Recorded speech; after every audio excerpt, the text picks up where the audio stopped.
Todo grande projeto ou empreendimento que vai ser implementado aqui no Brasil tem que ter o seu licenciamento ambiental. Um processo lento e burocrático, com etapas que se atropelam e um rigor técnico muitas vezes questionável.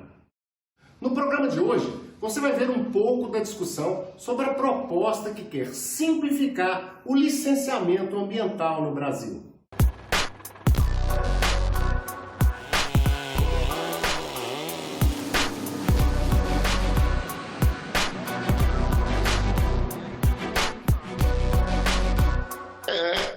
Ingênuo imaginar que algum técnico do licenciamento ambiental vai dar um parecer contrário ao final a uma obra de grande porte que já foi aprovada ou pelo presidente da República ou pelo governador do estado. A lei geral não vai resolver a falta de estrutura dos órgãos do Sistema Nacional de Meio Ambiente, mas ela pelo menos simplifica o entendimento no licenciamento ambiental. O Estado não pode ser refém e não pode transferir para as empresas, né, a sua obrigação de fazer a regulação ambiental e de zelar pelos direitos humanos, os direitos da sua população.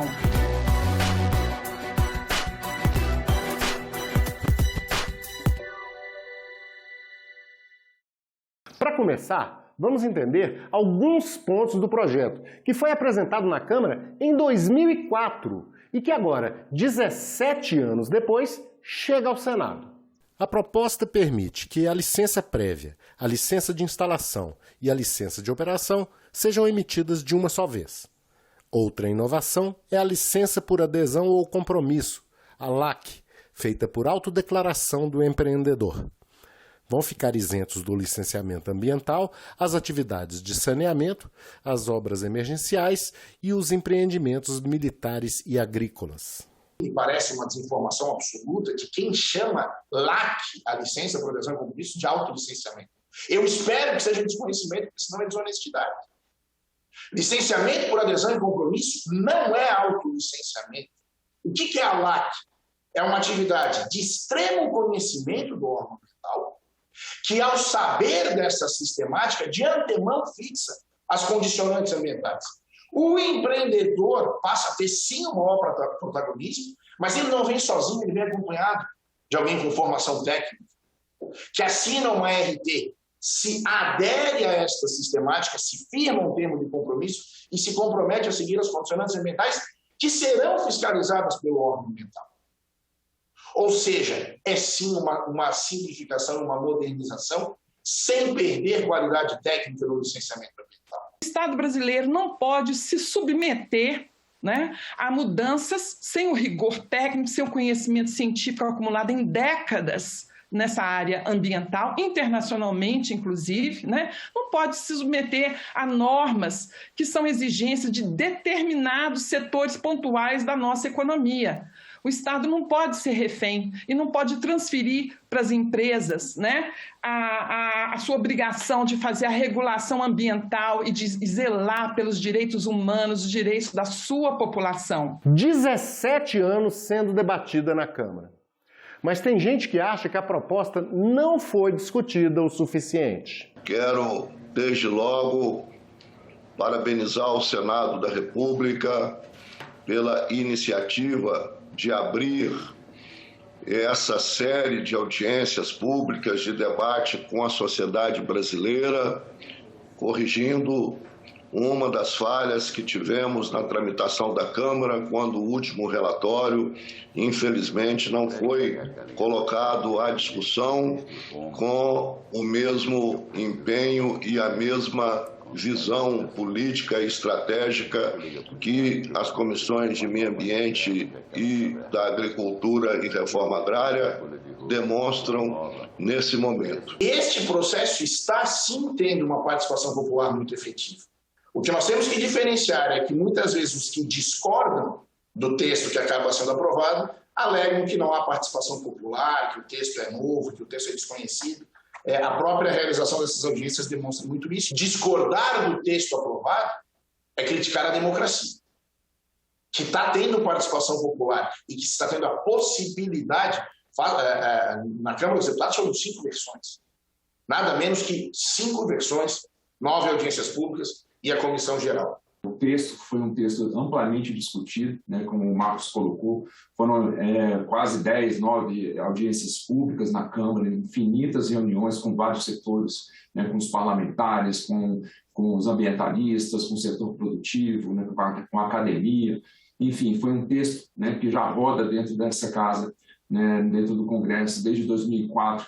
Então, acho que chegou a hora da gente começar, né, a entender qual seria aí um texto mais equilibrado, que pudesse aí dar mais simplicidade, né, trazer modernização e, mais do que tudo, trazer também aí a questão de um licenciamento cada vez mais inteligente, né, e aproveitando aí que seria uma das formas de você lidar também a partir da tecnologia, a partir da inovação, com essas questões relacionadas aí à falta de pessoal, né, que foi citado aí nos comentários e também nas perguntas. Nós estamos, você aqui nessa comissão, empoderando a população brasileira para entender a importância de não degradar o meio ambiente.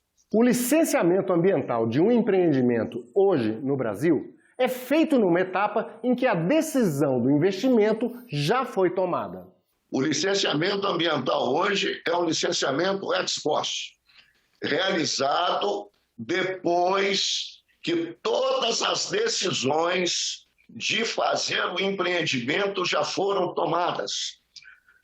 Vamos pegar um exemplo das grandes obras de infraestrutura, na área energética, na área viária, em outras grandes áreas onde os empreendimentos são de significativo impacto. É feita a avaliação de viabilidade econômica, avaliação de viabilidade financeira, avaliação de viabilidade técnica e, nesse momento, o fundamental tema da questão ambiental acaba ficando esquecido. É o grande ausente no momento em que se define a decisão de fazer. A lei, ela compila as boas práticas que ocorrem nos órgãos ambientais mais avançados do nosso país. De fato, neste ponto eu concordo, a lei inova muito pouco, ela inova pouco, porque ela traz boas práticas. Então, o primeiro ponto muito importante que a Lei Geral do Licenciamento Ambiental vai trazer é uma simplificação. E isso é positivo. É ingênuo imaginar que algum técnico do licenciamento ambiental vai dar um parecer contrário ao final a uma obra de grande porte que já foi aprovada ou pelo presidente da República ou pelo governador do estado. É fundamental, no meu entendimento, que tenhamos uma avaliação de impacto ambiental ex ante, inclusive para o empreendedor conhecer o custo ambiental do seu empreendimento, para decidir se ele realmente é viável. Se um empreendimento, logo na fase de concepção, incluir a avaliação de viabilidade socioambiental, e se esse ponto implica que o empreendimento poderá ser inviável do ponto de vista econômico, ele tem que ser declarado inviável. Nós não podemos admitir que a viabilidade venha pela degradação do meio ambiente, pela destruição da biodiversidade. A vinda da Lei Geral do Licenciamento Ambiental não resolverá o problema do licenciamento ambiental brasileiro como um passe de mágica. Certamente, e nunca vi alguém defender isso, não é um fim em si mesmo, mas todos aqueles que militam nesta área concordam que a sistemática atual não vem funcionando adequadamente. Temos um grande exemplo, a BR-319. A pré-avaliação ambiental, ela não pode ser eterna. Já se vão 17 anos, senador Jacques Wagner, de tentativa de licenciamento ambiental para o reasfaltamento da BR-319. O impacto ambiental, isso aconteceu nos anos 67, quando começou a obra, foi inaugurada em 70. Em 3 anos fizeram essa obra. Ela foi totalmente asfaltada, destruiu o asfalto e não se consegue fazer o reasfaltamento. Já foram gastos mais de 110 milhões de reais em estudos para o licenciamento desta obra de reasfaltamento da BR-319. É uma obra de interesse nacional.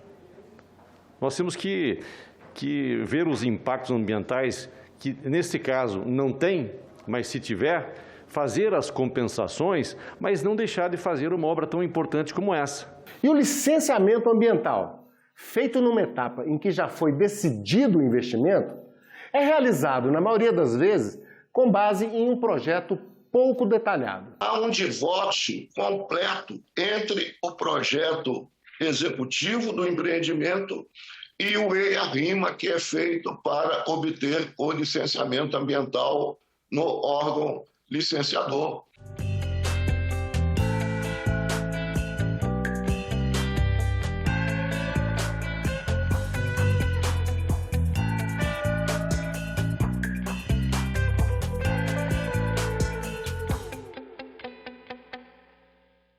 Ora, se o projeto executivo não contempla as medidas mais importantes de natureza ambiental para implementação de um determinado empreendimento, e isso vai aparecer desconectadamente no EIA-RIMA, no licenciamento ambiental, nós já temos uma porta de entrada de crise. Porque o EIA-RIMA vai incluir uma série de considerações relacionadas ao projeto executivo, e vejam bem, quando é com base no projeto executivo. Quero ressaltar aqui que a maioria dos EIA-RIMA são realizados com base no projeto básico e, quando não, no projeto conceitual. Quando, na verdade, essa questão teria que estar esmiuçada no projeto executivo depois de ter passado pelo crivo de uma avaliação de viabilidade ambiental.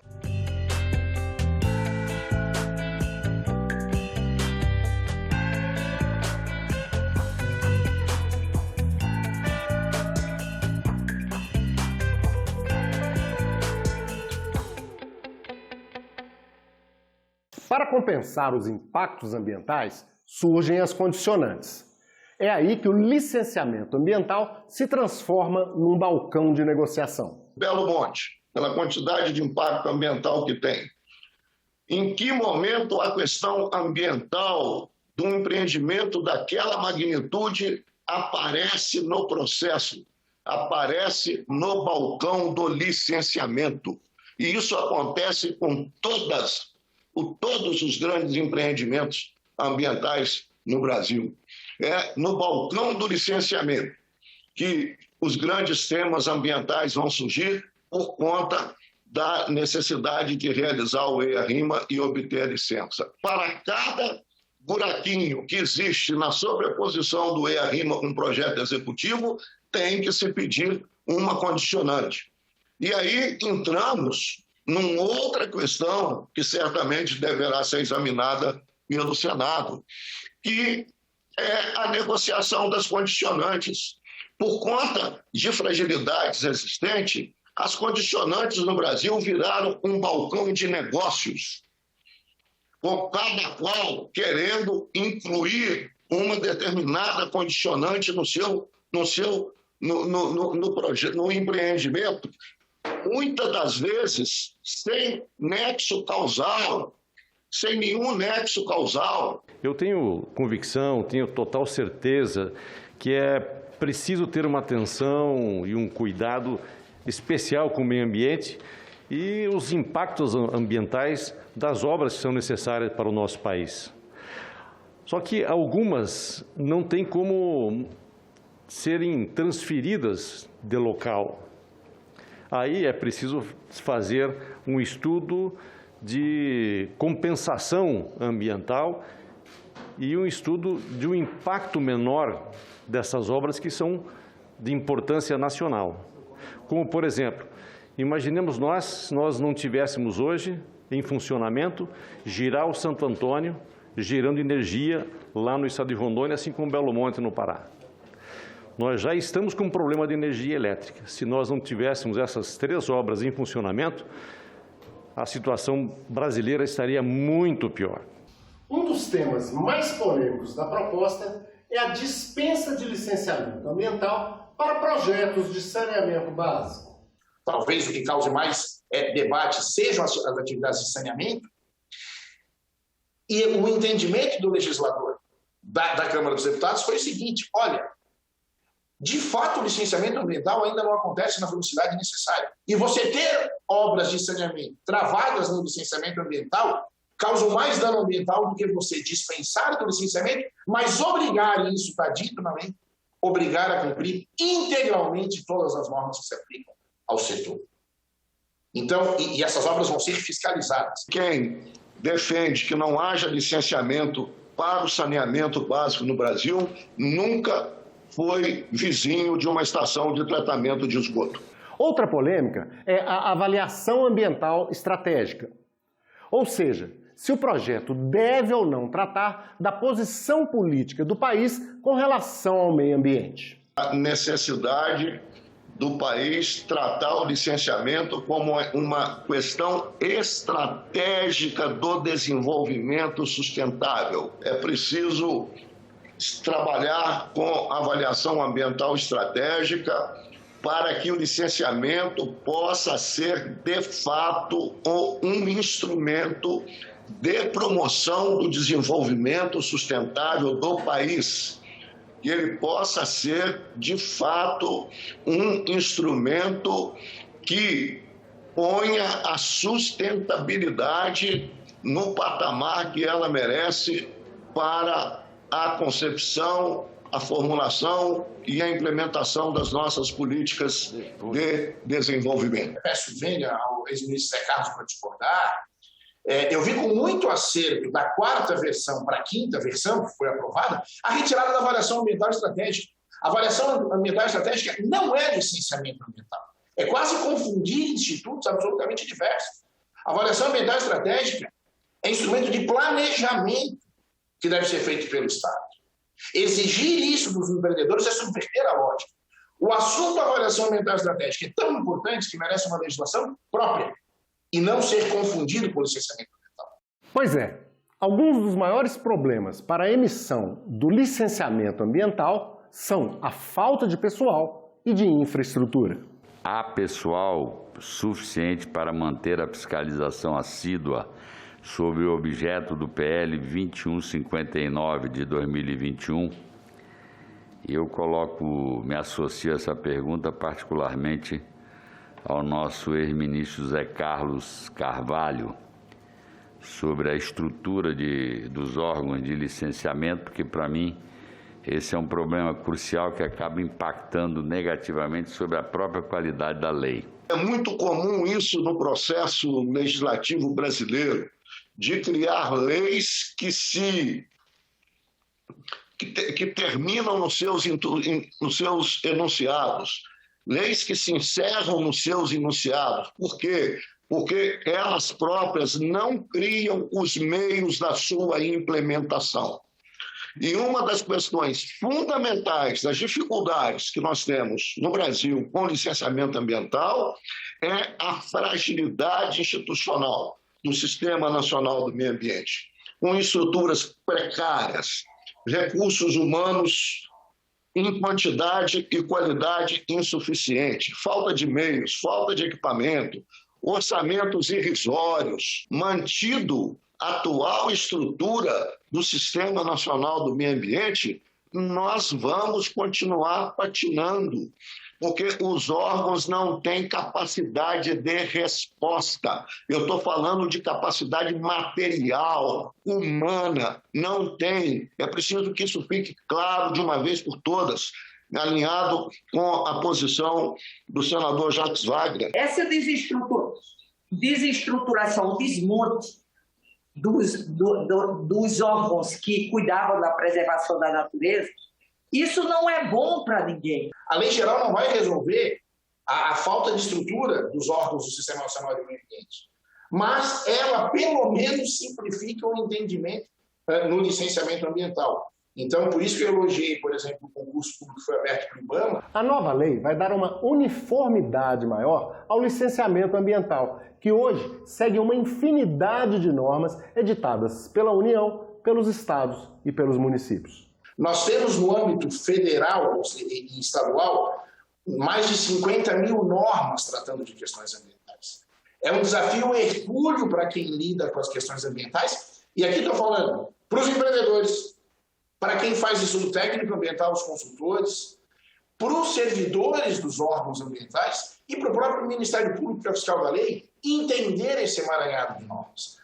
Por isso que a vinda, e aqui não é mais uma norma, é uma lei geral que visa uniformizar o tratamento dessa questão de norte a sul, de leste a oeste do nosso país. O setor produtivo vai continuar amargando dificuldades por falta de capacidade operacional, por falta de capacidade de resposta dos órgãos licenciadores, principalmente levando em conta que mais de 80% do licenciamento ambiental é feito pelos estados e todos estão cientes da crise fiscal que assola os estados brasileiros e que também é um dificultador a mais para o encaminhamento da solução desse problema.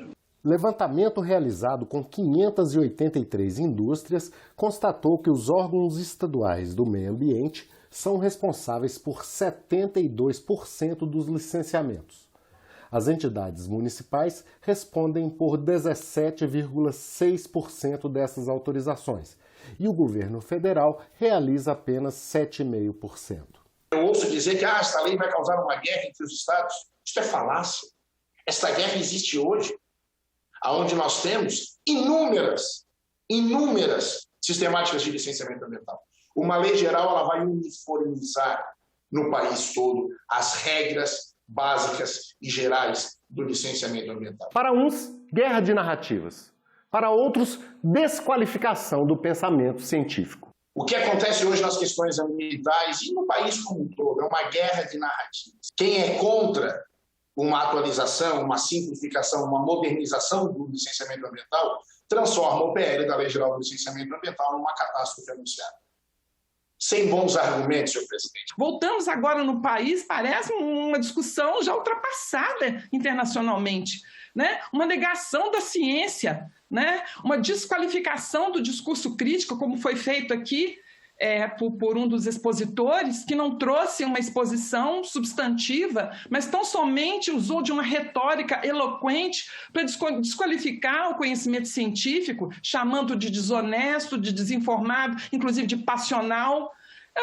Estamos, como mulher, infelizmente, na arena pública, estamos acostumadas a ouvir esse tipo de desqualificação que não contribui em nada para o avanço do debate, para o avanço. Eu estou falando de uma forma eloquente aqui, porque a situação é grave, senhoras e senhores, é gravíssima, né? O que está se propondo aqui na mesa é um retrocesso. Numa coisa, todos concordam. É preciso conciliar preservação e desenvolvimento econômico. Não há dicotomia entre produzir, desenvolver, gerar emprego e preservar. O mundo inteiro faz isso, o mundo inteiro olha para isso e olha para isso ou por consciência ou pela emergência que nós chegamos. Os que falam pela dicotomia entre produzir e preservar são os que ou não querem produzir ou não querem preservar. Porque, na verdade, é o que eu digo, há diabos em todos os cantos, até dentro de nós. Nós temos santos e diabos até dentro de nós. E a luta para prosperar o melhor é essa luta cotidiana. Concordo, senador, que não há dicotomia. E a nossa legislação, a questão do desenvolvimento sustentável vem da década de 70, e neste ano nós estamos comemorando 40 anos da Lei da Política Nacional do Meio Ambiente do nosso país, uma lei até hoje moderna, que vai ser claramente complementada pela Lei Geral do Licenciamento Ambiental. Sustentabilidade é dar o mesmo peso à questão ambiental, social e econômica. Pobreza não traz meio ambiente ecologicamente equilibrado. Eu concordo com o Jacques Wagner. Aqui a gente não vai polemizar. Produzir obrigatoriamente não preserva, seria uma condição incompatível. Se você produzir, você não tem como preservar o meio ambiente. Tem sim. Não há antagonismo entre meio ambiente e desenvolvimento. Isso é uma discussão, me perdoem, de 40, 50 anos.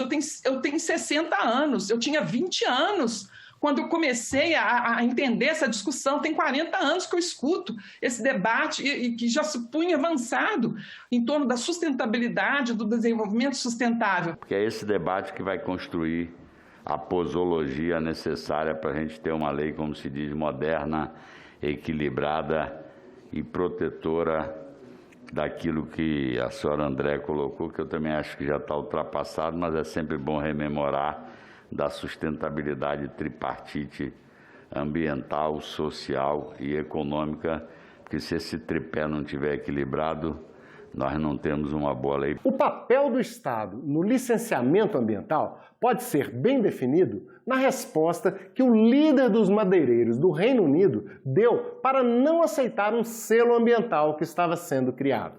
Ele me disse muito, de forma bem simplória e direta, né, bem inglesa, o seguinte, senadores, senadora, ele falou assim, o nosso negócio é comprar e vender madeira. Os direitos dos povos indígenas, das comunidades, os direitos humanos são problemas do seu governo. São problemas do seu governo. O meu negócio é comprar e vender madeira. Por que eu estou trazendo esse episódio que me marcou tanto aqui? Porque falou-se muito aqui da autorregulação, a autorregulação pelo mercado, a autorregulação das empresas, e eu percebo, né, uma fé, como eu disse, exacerbada, né, nessa autorregulação. A gente existe um mercado que se regula, é uma outra lógica. A regulação, princípio da precaução ambiental, da saúde, da integridade da população, bem-estar da população, é dever do Estado. É dever do Estado, como bem disse o representante da Federação da Indústria de Madeira da Inglaterra. É dever do nosso Estado. Pois é, dever do Estado. Gostou do programa? Compartilhe. Obrigado a você que esteve com a gente e até o próximo Em Discussão.